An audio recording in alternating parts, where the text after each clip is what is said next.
It is Friday here at Gen Con, and I just can't get away from the Cubicle 7 booth. They've actually shackled me to this table here. You can't see it. It's not in the shot. But I have the great pleasure of actually speaking with Graeme Davis for the first time.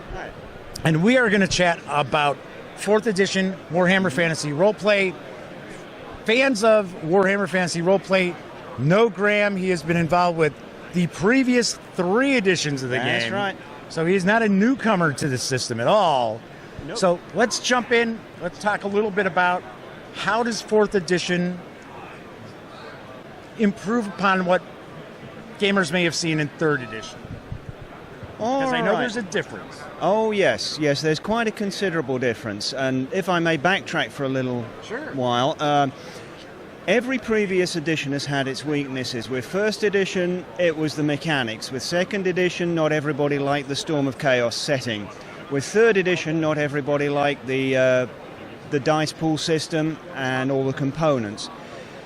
This 4th edition, to my mind, gets back to as close to our original intention back in the 80s as anything ever has. We're back to a percentile system, and we've kept the mechanics from 2nd edition and improved on them, but we've kept, most importantly, the setting from 1st edition and the old world setting that everybody loves.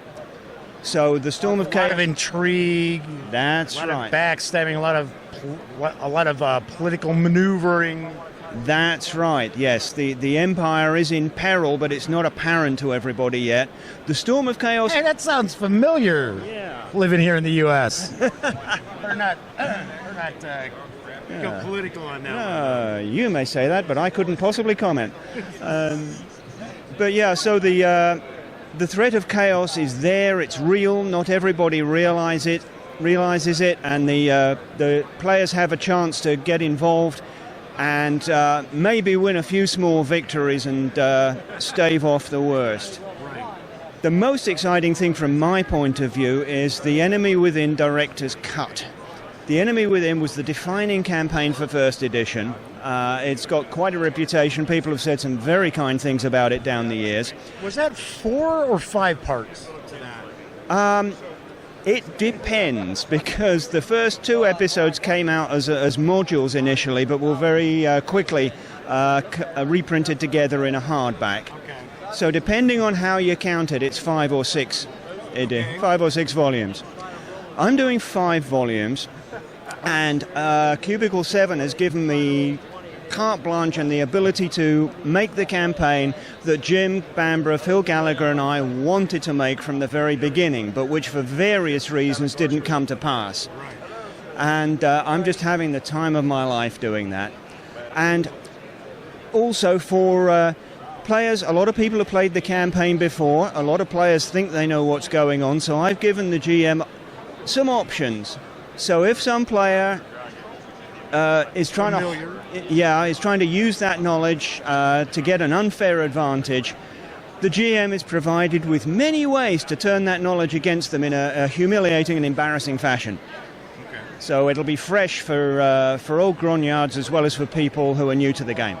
Excellent. Now, correct me if I'm wrong, I have heard through the Ethernet, the etherwebs, the interwebs, that this new edition is a little bit brighter, I guess we would say. It's not as... You have options where it doesn't have to be so grim. That's right, and I felt that was very important. The grimdark side of the Warhammer fantasy setting has become heavily emphasized down the years, and that's come from Games Workshop, and it's gone across into a lot of the licensees. But to my mind, one of the defining characteristics of Warhammer Fantasy Roleplay was the way that horror and humor played off each other and threw each other into brighter relief and made something that was greater than the sum of its parts. So that is back in. There are some excruciating puns in the rulebook, which I'm still finding. Okay. And I'm also having a lot of fun with the Enemy Within Director's Cut, setting up some interesting role-playing situations and some opportunities for humor as well as adventure and horror. Right, because a lot of times the best way as a game master that over the decades I've been doing this, that one way to actually drive things home, sometimes the horror of some things, is sometimes actually follow up with a lighter moment. That's right. And then everybody can take a deep breath, and then you hit them with something else. That's right. Yeah, you get them laughing and you hit them while they're helpless. Right. While their mouths are open, you go. That's the one. Yeah, so this is an important part of 4th edition.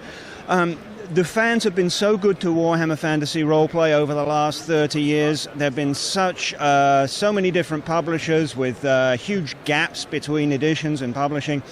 And I'm really grateful to have this opportunity to give it back and to work on an edition that I fondly hope everybody can rally around, because there's been a lot of division over the different editions in the past. Right.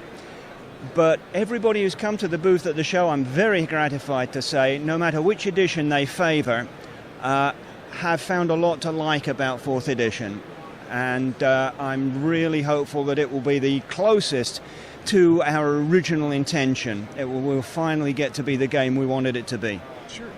And one reason that was the case back during 1st edition, and I'm sure a lot of people don't realize this, Games Workshop was not the behemoth that they were, that they are now back then. No, absolutely not. In fact, wasn't Fantasy Roleplay one of their first major releases? It was. Warhammer Fantasy Battle was still at the 2nd edition at that point, the red box. Warhammer Fantasy Roleplay was the first big high-value hardback book we put out.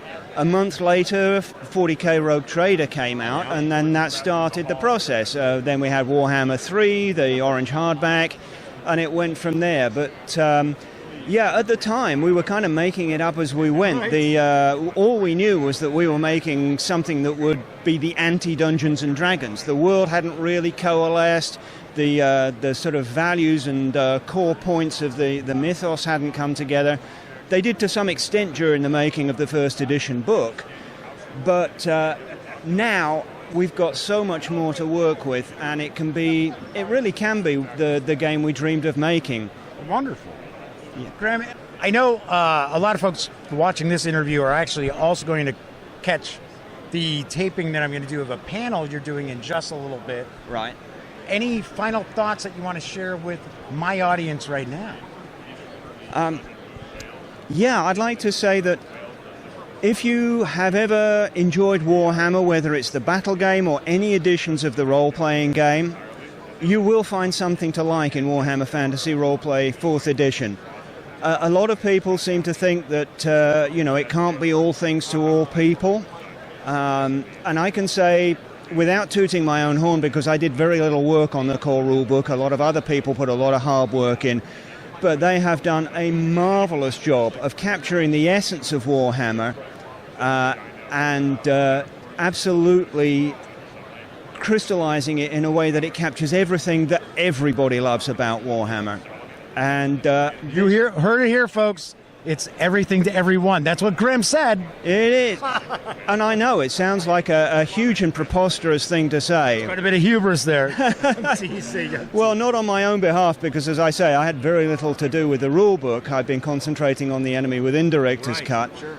But I'm just blown away by the job the Cubicle 7 guys have done with this, and the way they've kept everything that's important, and they've smoothed over everything that has been divisive in the past. And I fondly hope this is the edition that everybody can come together around, because the WFRP community has been so amazing down the years, and this captures everything that we all love about it. And I'm just amazed by how well that's been achieved. You look gobsmacked. I am utterly gobsmacked, as they say in Nottingham. Yes.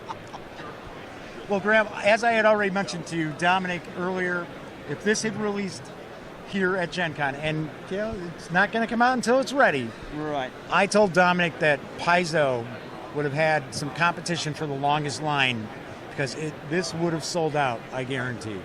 And a lot of people are really looking forward to it. Very kind of you to say so. Certainly the people who've stopped by the booth have been universally enthusiastic, no matter what version of Warhammer they preferred in the past.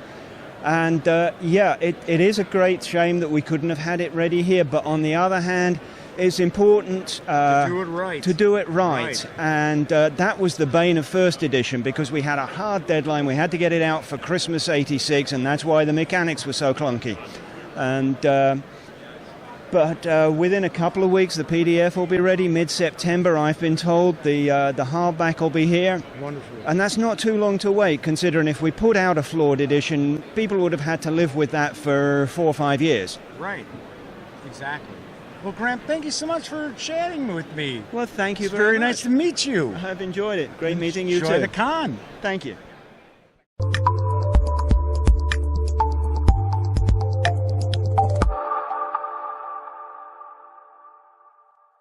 Thanks again for watching The Daily Dope, presented by The Gaming Gang. If you like this episode, be sure to give it a quick thumbs up. And if you dig the channel, please subscribe.